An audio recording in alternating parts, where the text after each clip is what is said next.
Hi, I'm Bobby Harrington, and this is my friend Scott Sager.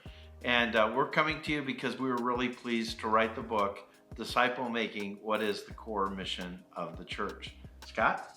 Yeah, we begin with these words from C.S. Lewis. The church exists for nothing else but to draw men into Christ, to make them little Christs. If they are not doing that, all the cathedrals, the clergy, the missions, the sermons, even the Bible itself are simply a waste of time. God became man for no other purpose. Don't you just love that? That is a killer good quote. And we think that C.S. Lewis just nailed it with that. So let us tell you what we think is going on in terms of when the Bible describes disciple making, there's a really specific way that God intends for disciple making to be. And it goes back to the Old Testament, and we call it intentional relational formation. Yes. And if you think about it, disciple making begins in the garden. It begins with God wanting to pour himself into Adam and Eve to make them God followers. But it really gets specific when Moses gives us Deuteronomy 6, right? Where he talks about, hey, this is the way we want you to respond. Here's how we want you to talk about God.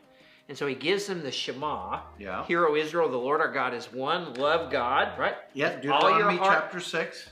All your heart, all your mind, all your soul, all your strength.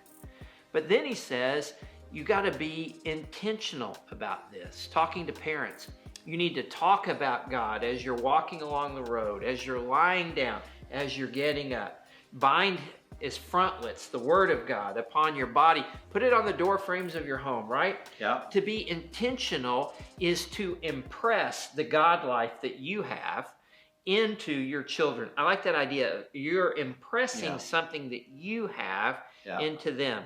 And so I love to say that being an impressive parent is not raising kids that are super successful by the world standards. An impressive parent is one who more than anything else wants their kids to be God followers, to look like Jesus. And so they're impressing the God life, the character, the formation of Jesus, right? Yeah. It's exactly the same thing that Jesus does. Yeah. So you talked about the intentionality. Yeah. It's also relational. So if you look at Deuteronomy 6, it's when they were walking along the road, when they were lying down. It's in the context of relationship. Yes, absolutely. That's exactly what Jesus does.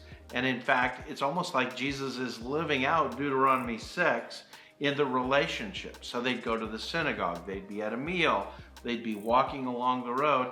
And in the context of those relationships, Jesus is impressing them what it means to be his disciple. So it's intentional, it's relational, but it's purposeful, right? Yeah. It's to form someone else into the image of God or into the image of Christ. That's right. And so everything that you're doing it intentionally with this idea in mind. What C.S. Lewis says is we want to form little Christ, right? Yeah.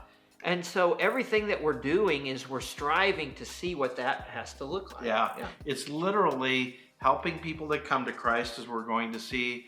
And then C.S. Lewis nailed it. You know, God became man for no other purpose than what? That we would be formed into the image of Jesus. And of course, these two things, leading people to trust and follow Jesus and then become more and more like Jesus, as we're going to see, that's what it's all about. I'm absolutely convinced that the greatest joy that I've ever experienced, you've ever experienced, has been when we are intentional and relational about forming ourselves and forming others into the image of Jesus. That's it. You got it. Yeah.